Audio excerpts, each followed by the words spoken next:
This week is a very uniquely exciting episode because I got to talk with four of our favorite thriller authors who came together to write a book for Audible last year called Young Rich Widows.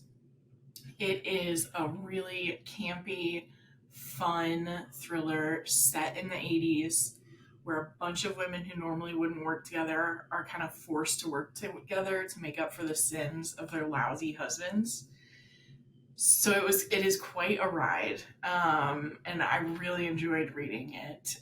But the setup is that it's 1985 in Providence, Rhode Island, and the four partners of a prominent mafia-affiliated law firm have been killed in a private jet that went down outside New York City. Four very different women have just lost the loves of their lives. Justine, a former fashion model adjusting to suburban life. Camille, a young, beautiful second wife some suspect is a gold digger. Crystal, committed to leaving the firm to her sons after her husband worked his whole life to support them all. And Meredith, a stripper at the local club who was in a secret relationship with the firm's sole female partner. While the crash is initially ruled a tragic accident, something's not adding up. The team wasn't supposed to be in New York that day, and it soon revealed that there was a very large sum of cash that burned up with the plane. The women find themselves thrown very much into the search for the truth, with new danger and threats unfolding at every turn. Could a dissatisfied client be seeking revenge, or were the partners involved in something bigger, something dangerous and deadly?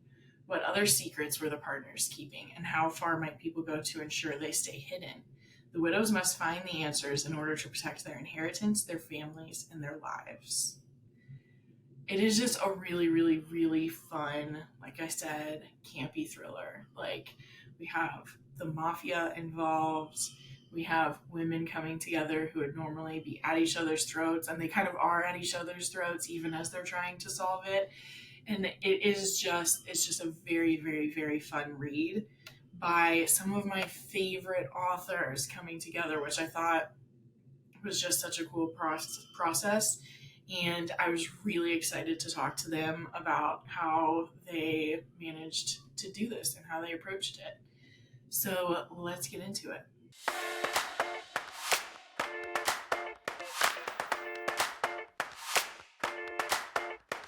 I am with Layne Fargo, Vanessa Lillie, Cate Holahan, and Kimberly Belle, who are the writing team that brought us Young Rich Widows. So welcome all of you. This is the largest cast of a podcast that I've done so far. Yeah, Thanks for having us. Yeah, super excited. I'm so excited to talk about this one. So this one's a little bit unique. It came out on Audible first. So what was the genesis of this book? Like, just pick a place and start anywhere. Well, it started from a place of loneliness. Because Despair. It was in despair. So the world was in lockdown. This was like the fall of 2020. And my agent at the time had said that Audible was buying like short story thrillers. And I'd never written a short story, but there was something exciting about, writing for audio. And I just said, I'd had this idea, and what if I wrote 20,000 words, and then three other great authors also wrote 20,000 words, and we had a whole book. And she's like, maybe. So I found three incredible authors whose books I had read, and I've been lucky enough to meet at conferences before everything shut down, and thought we would all vibe. And we wrote a proposal, and Audible was really into it. And we were able to do our first ever group project. It's set in the 1980s, which is why I look crazy. So it's our first kind of historical, if you will. It was our first time writing for kind of audio first. But we just all jumped into it because we thought it would be fun. And that is sort of the vibe of Young Rich Widows. It's campy. It's a thriller, but it's really campy fun, like First Wives Club with murder. Yes, totally. So it sounds like it was kind of the impetus was that Audible was like buying stories in a different way. Who, or like not necessarily who, you might have all thought of it together, but where did you get your initial like idea for like where the book would go plot wise? So the kind of germ of Young Rich Widows is the idea that there are four partners in a law firm and their plane blows up and they leave behind four widows. And so we each write a widow character. And that's about as far as I'd gotten in terms of premise. I then kind of kicked it to each of these authors to develop the characters that they wanted. I kind of had thought of creating an Italian American character. There's a big Italian American history in Providence, where I live now, where the book is set. I listened to a few podcasts, including the first season of Crime Town, which is all set in Providence, like mobbed up Providence. It was infamously one of the biggest mob towns in like the 60s all the way through like the late 90s. So we kind of wanted to include those elements. But then I'll let the ladies talk about their amazing characters that they really created as well. Yeah, and also for like the plot, I think we all got together and really had to not only hammer out the characters and where we saw them arcing, but also just like what we wanted to do with the plot, how we wanted to show off these women becoming stronger and really going from four ladies that have every reason to hate each other to making it a story about female friendship, which I think was something we were all craving, one of the reasons why we got involved in this project. And then we wanted that to reflect in the book. And I think that's also one of the things people love, is that they're laughing with these characters, but they also get that catharsis of, you know, being women that are kind of pitted against each other and then all of a sudden coming together to well, I don't want to do a spoiler, but there is a sequel, so to save the day, kind of, right? Yeah.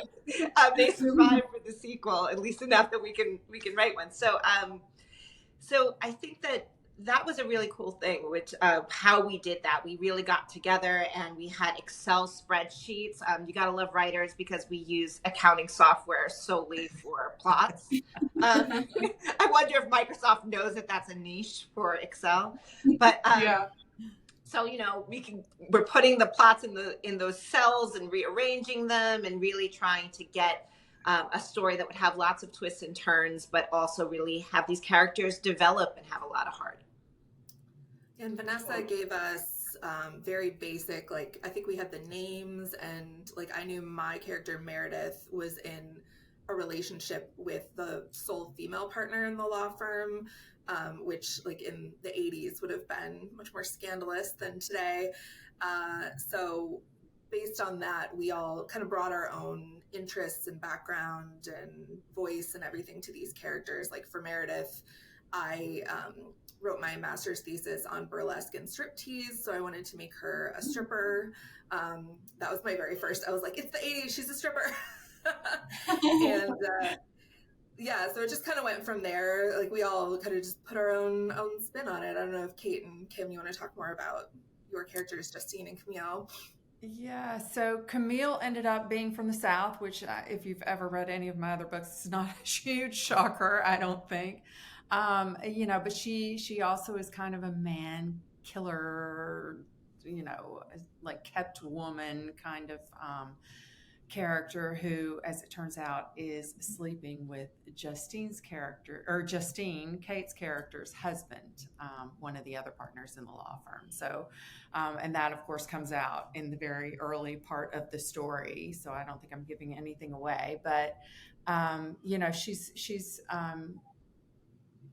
very similar in a lot of ways to the characters that I write, being that she's from the South and she kind of has that mindset, but she's also very different in that she's not exactly the nicest person when the story starts out, but she learns and grows, and you know, that's part of her arc for these books as well.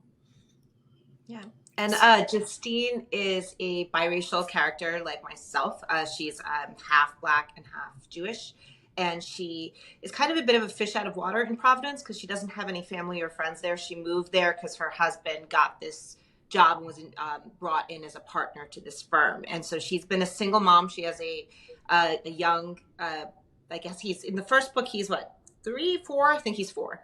So in the first book, he's 4. And, you know, she's kind of lost who she is being a mom, like, because that's where she's put her focus, and she's kind of lost what kind of gives her pizzazz and makes her special. And so that's her arc, is kind of rediscovering that and who she is, aside from being Jack's wife and JJ's mom. And so as much as she's angry with Camille in the beginning, I think she has to take a little responsibility in that she's kind of forgotten what made her so lovable in the first place. Yeah. I know you guys kind of touched on it already, but that was one of the things that I thought was really cool, is like they couldn't be more at odds with each other at the beginning. Like you just never would have, like they never would have chosen each other's friendship, that's for sure. Like there's that, but then there's also some of the things where like, yeah, Justine and Camille have some like legit like personal grievances against each other. Like it's pretty rough. It's not something where you ever think that you would have to help your husband's mistress clean up all of your partner's mess that they left behind. So it is like so unique from the very beginning, but it is cool how, again, without spoilers, like they do end up like kind of like if you're in a like messy situation where there's lots of danger, like you're gonna kind of just have to learn to work with each other in some way. Yeah, but there are plenty of cat fights along the way, champagne throwing, and they definitely hash it out, which was also part of the fun of writing this story, is because they had, like you said, every reason to really not like each other. But they were forced together by necessity and then later by friendship. I think we wanted to play with some of those like 80s tropes of, I mean, there's so many 80s movies, mostly starring Michael Douglas, where the other woman is like demonized and this poor innocent man, you know? So I think we wanted to have our own spin on that, where like maybe at first the other woman is demonized, certainly by Justine, but then we see Camille as a whole person and understand like why she was having this affair, and maybe like let's blame the man a little bit. I don't know. Right. I know, that's what I thought. It's like they all just have to like deal with. Obviously, there's one woman, but it's mostly these men who've like made bad decisions and passed it on to their wives or their partners or whatever it is that it plays out. But yeah, it is one. I was so frustrated just thinking of that. Like, okay, so you die and now I have to deal with stuff? Like, this sounds terrible. It's such a like rough inciting incident there at the beginning of it. So you kind of talked about like having an Excel sheet where you were kind of working out the ideas. How, like, did you guys know the plot beats that you wanted to hit? Or were you like writing a chapter with a character and then like someone would pick up with the next chapter? Like how did you guys have structure amongst like all four of you? Yeah, that was one of the luckiest things. And if there are any kind of writers out there who are thinking about co-writing, this is some advice we learned after the fact, which is always find out kind of how they write in a plotter or a pantser situation. Because, you know, there's so many incredible writers that if you plot out, it takes the juice away from them and that's just not their process. But we got so lucky because all four of us really like structure and had no qualms, you know, taking 2 weeks to kind of plot everything out. And then from there, we knew we wanted to kind of round robin the chapters, and we had a pretty set structure, and we changed things along the way, which is like part of the fun. But we knew each week we'd kind of talk about what we'd written, what we saw coming the next week, you know, and then you have to get your chapters done because someone else is coming after you, which is great motivation. and then, you know, you're reading everything at the end of the week, and it's just constantly a process of like editing and revision. And it was crazy how fast we got this done. Basically in 12 weeks, we had a really well edited version because we essentially edited it 4 times. And we were writing 4 chapters a week, each of us a chapter. So it just we flew through it. But we could only do that because we had the outline ready to go. Yeah, that's what I wondered about. Yeah, like if someone had an idea in the middle of their chapter, that would be hard if you didn't have like the general idea of where you're headed. And that But we did happened. change, like Oh, every yeah. now and then, there would be, because we did all this work to plot it out. And then as we're writing, characters start to develop, they do little things. And then sometimes we had to stop and go, okay, wait a second. So this is happening and now this is happening, which is going to change. We'd like go through the Excel spreadsheet like this that happens over here. So let's talk about, how, given how the characters are developing, how then would the plot change? And we'd go in and we'd rejigger. So we're always kind of being responsive to who our characters are, because you don't never want to put a plot and slam it on top of characters and then they end up doing things that don't make sense, right? Because so you want to make it where the plot is coming out of character. But I also think we did a lot of work on really understanding who these women were beforehand. So we had a good sense of where they were going to go. And then we let everybody be the lead on their own character. So not only did they write the point of view character chapters, but they could dive in and go, hey, Cate, I don't think Crystal would say it this way, or I don't think Meredith would do that right there, or whatever it is. And then they could go in and tweak or change. So that way the characters really were consistent. Yeah. Yeah. That makes a lot of sense. And I just think it's so cool that you guys were able to do that. What were your favorite parts about writing this collaboratively? Well, Layne has to go first because she didn't like group projects before this. Yeah, I was a little, when Vanessa asked me to do this, I was a little skeptical because in school, I always hated group projects because I was the nerd who got stuck doing all the work. I think a lot of us had that experience. So yeah, I was a little skeptical, but it turned out, when everybody is equally invested in the process, and it's great. I mean, it's do a fourth of the work and have a book in 12 weeks and all that stuff. But I think what was the most fun for me is just like bouncing ideas off of each other and seeing how they would grow and change and get bigger and better. Like Vanessa is especially the one who's always like, how can we make this like wilder and more extreme and more 80s and more, all this stuff. And it was like pushing me in a way to add humor and fun and things that I might not focus on as much in my own work. And it actually, like, it changed how I write my own work. Now I feel like I do focus more on those things. It made me want to feel that like joy and fun and kind of self-indulgence, I guess I would say, which I think that's the best thing in fiction. If you can just tell the author is reveling in it, like having so much fun. And that's what we did on this project. Mm-hmm. That's so cool. Yeah, I loved the like getting to have fun, because I mean in all of our respective books generally they're all pretty dark and serious.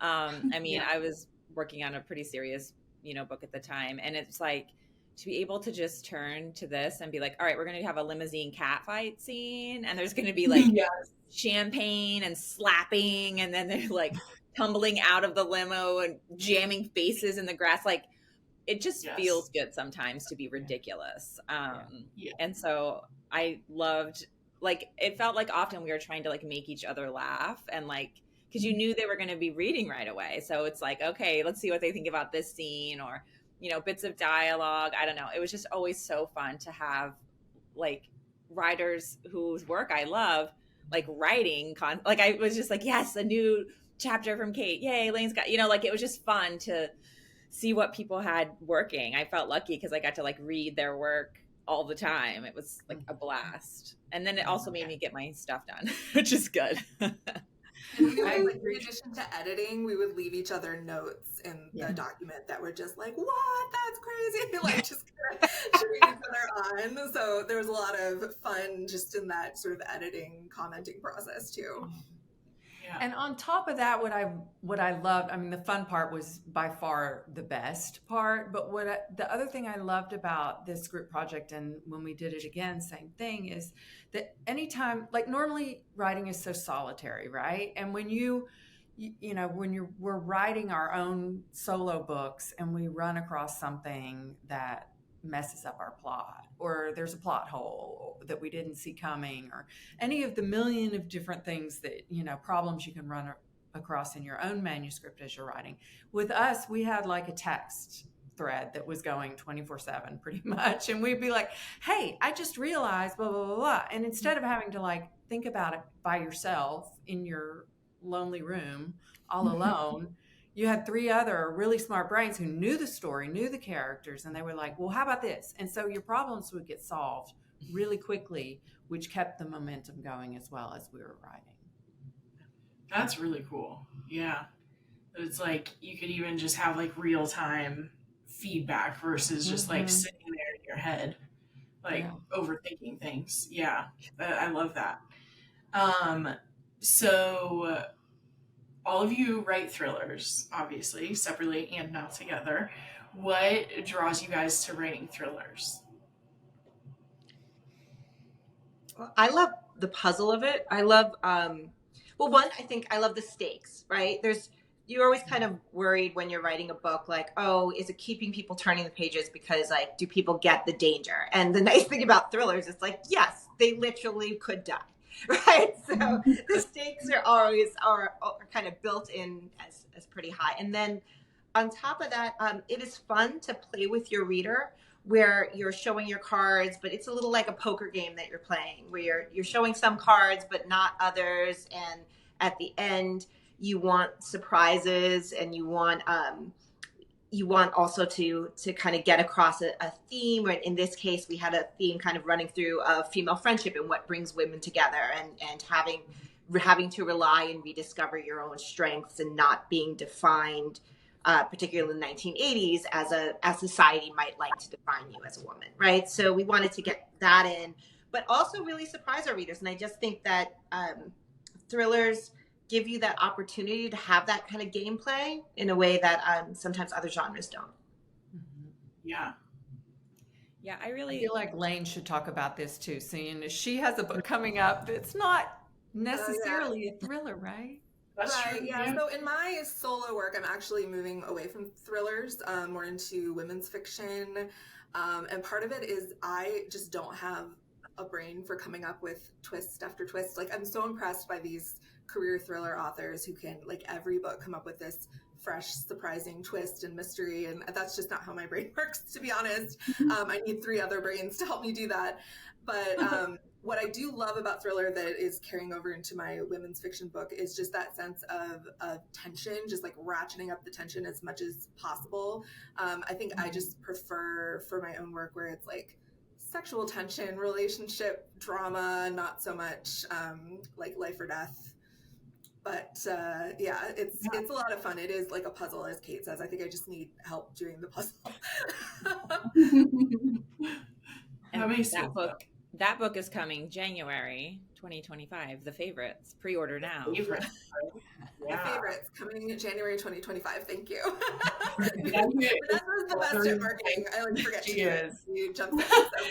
And I've heard it's Wuthering Heights meets competitive ice skating. Yeah, it's ice dance with Wuthering Heights. It's very dramatic. It does have like a little thriller element, but it's more relationship based, and it was a lot of fun to write. Oh my gosh, I will be reading it for sure. My favorite part of kind of, even genres are so interesting. I just had a book come out, Blood Sisters, and I called it a thriller forever, and then all of a sudden everyone calls it like a mystery, and I'm like, oh, okay, I'm a mystery writer now. Also, it's set in 2008, which is apparently historical fiction. So I went from writing contemporary thrillers to historical fiction mysteries. I don't know. Genre is weird.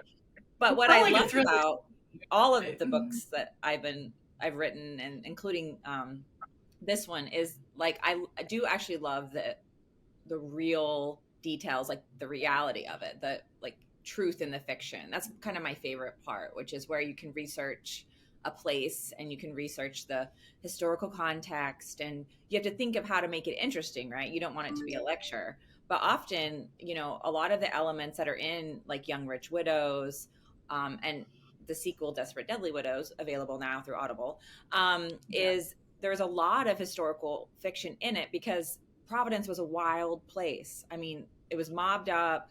There's environmental crimes, there's like real estate development crimes. Like, we didn't really have to make a lot of the big plot points up, because they really kind of related to, at least generally, things that were going on.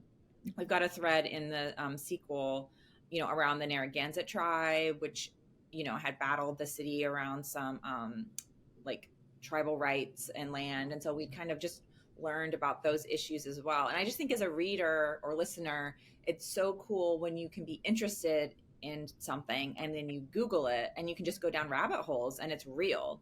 And so, as a reader, I think that works really well in like a mystery thriller space, but really any space where you can tell there's like passion in the writing because, they really, get into it. Like even like ice dancing, like Layne's like going to competitions and obsessing over videos. Like it's just so cool as a reader when you can feel the passion they have for like the subject. And we really, in Young Rich Widows, like there's a scene that is, all of these things I'm about to say are true from real life. There's a scene at a like coked out swingers party full of politicians hosted by a mobbed like kingpin who had wolves. Like all of that's from real life.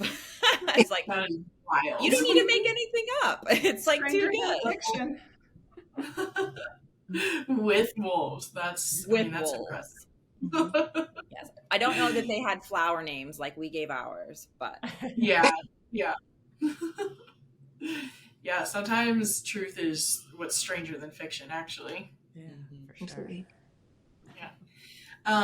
So we're talking about specifically Young Rich Widows because it, as this gets published, is available in physical book form. So that is super exciting. Did you guys know it would eventually go that way? Or was that just like a result of like, oh, there's interest? We hoped that it would, like we always did, because we would get a lot of comments from people when the audiobook came out saying like, oh, I really want to read this, but I don't do audiobooks or I don't subscribe to Audible. Like I think a lot of people, myself included, to be honest, just prefer like the old school physical media. So we always hoped that it would happen, but Vanessa was kind of the one again who made that happen. I don't know if you want to talk about that, Vanessa. Yeah, I had met the person who would become our editor from Sourcebooks at a conference, and I love publishing as an industry. I'm very interested in it, and I'd had several friends who published at Sourcebooks, and they felt they'd actually published Lily Chu, who does more like romance Audible onlys in print, and so we felt like, oh, they're interested in that, and we just reached out to them, and our editor was game for, a conversation, and we were just felt like they were the perfect place. They're really inventive. They have such fun marketing. Obviously they're great with covers. We love that. And they've just been such a blast to work with. And I think that was sort of, because this is a little non-traditional. I mean, it originally was in audio. You needed to find a partner who could kind of see a path for how it could be successful. So we're really excited. In fact, it's going to be in Walmart, which I've never had a book in Walmart. I'm really excited about that. Yeah. So we've had such a great experience with them, and they bought both books. So Desperate Deadly Widows is out now on Audible. And so a year from now, it'll be out through Sourcebooks in print. And in the actual print copy, we had like just a few extra things that people had listened, but they're kind of curious. Like there's a little Q&A and there's some discussion questions. So just like a few little fun bonuses for people who do pick up the print copy. Yeah. You beat me to my next question. I did want to know if this next one, if it would be as a book as well. I want to be an audiobook person, but like I feel like I end up not paying as much attention sometimes. Like if I'm doing it while I'm reading or while I'm cleaning. So then it ends up like I just end up absorbing more of the information when I can read it as a book. So I don't think you're alone. A lot of people are like that. And it does feel like it's a different part of your brain. But for me, I love audiobooks, and I love, especially when I find a narrator like our narrators, they're so good at these voices and these accents and bringing these characters to life. And so it really, for me, if you find the right story with the right narrators, it can really bring it alive in a way that maybe doesn't happen on the page. But I get that everybody, has different ways of reading a story or listening to a story. My mother is like, I can't listen to it. She waited for the print copy, but so I'm thrilled that we have it in multiple different ways for our readers and listeners. Yeah. Yeah, well, because we're storytellers and we just want to, tell the stories in the ways that people want to absorb them. And in this particular case, it's like we feel like these characters are so strong that we think that they work in different mediums. And I mean, we could even see them on TV, and hopefully other people will too, right? But 'cause, I just think that we create. I think if you get a character that people love and you really flesh them out and they become whole people, that they work in different formats, right, for different people. Mm-hmm. Yeah, totally. They'd be great on TV. That scene you're talking that Vanessa was mentioning in the limo with the champagne was like Real Housewives basically happening in the midst of. We might have had a little inspiration from them. Yes, the line when she was like, "If you slept with my husband, I wouldn't have thrown champagne. I'd hit you with a bottle." I was like, "Oh my gosh!" I was like, "This is too amazing." So yeah, I feel like it would translate to TV well. Yeah, 80s is if you're a Housewives fan, this could be for you, and you love the 80s. Yeah, that's the mix right there. Mm-hmm. It is. It really was. Did you guys do anything different in your approach in writing the second one? Was there anything that just was different for any reason? Bigger hair, bigger lies. Right? Yeah, like bigger hair, bigger lies. Yeah, we got to research in person. That was new because we were in COVID times for the first one. Oh yeah. So everyone came in, and we were able to. We knew we wanted to set it in Newport, so we got to go do some IRL research, and that was just really fun to kind of hang out and talk through things and be like, "Oh, that would be cool." And what if we did this? And when we're kind of together, there's a vibe. We're like pitching ideas, all that kind of stuff. So that was really fun to get to actually bring everyone to Rhodey. Mm-hmm. And there's a pivotal sequence that involves a yacht in the sequel, and we went and again, Vanessa is just like the boldest one of us. I feel like she'll just walk in anywhere and like own the place. So we kind of snuck onto this dock and we're like talking to the guys about their boats, and they invited us like to come on the yacht for a beer, which we did decline because we're thriller authors, we know how that can go. Right. It was so fun to just be together, and there is this it's so funny because like we are all very different people. We didn't really know each other very well before this, but there's this chemistry in this group, and you see it when we're all in the same room where just one of us is like, "Oh, what about this?" And then we all like add on a little bit. It's like improv almost. Like, yes, and wolves. Mm-hmm. We were even together. What was it last week? I don't know. It's all a blur. We were together last week for the launch of this Audible book number 2, Desperate Deadly Widows, and we were talking about book number 3, like just bouncing ideas, and they kept getting bigger and bigger and crazier and funnier. So I mean, there is something to be said for being in the same room and really just kind of like brainstorming and letting your mind go. And we have big plans for these ladies. That's what I was going to ask. So there is some hope for book 3 and 4. Fingers crossed.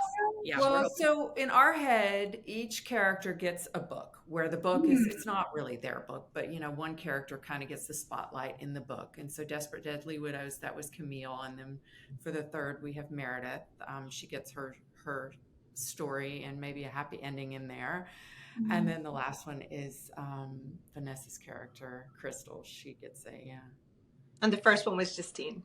Right. Yeah. So you kind of did it accidentally at first, where it ended up that Justine started and ended the book, so had like an extra chapter in there, and she really, I would say, like went on the biggest journey and changed the most in the first book. So it kind of just worked out that way. But now we're doing it intentionally, which I feel like that's kind of the story of these books. It's like we're accidentally doing things and then we intentionally repeat it. Yeah. Sometimes that's how the best stuff comes about, doing it that way. Yeah. That's really cool. So I just had one other random fun question for you, Kimberly. Did you expect to have so many books come out with the word widow in it? Because I know Paris Widow comes out here soon. Because my solo book is The Paris Widow. So it does get a little confusing sometimes because we have Young Rich Widows, Desperate Deadly Widows, and The Paris Widow, and all coming out in a span of 3 months Yeah. from each other. So Yeah. yeah, it's all widows all the time in my It's all household. widows this year. You need one of those hats with like the veil that people wear to funerals, and that can be your Yes. thing now. Like the I widow. love it. Just associate you as a widow, basically. I don't know how your husband will feel about that, but you know. Yeah, no, I don't think he'd love it. Yeah, right. Yeah, he'll be like, "Wait, do you have plans? What's happening?" Yeah. He already sleeps with one eye open. As they should. As they should. No, they totally should. Well, as of today, you can buy Young Rich Widows. I'm getting all the names mixed together now.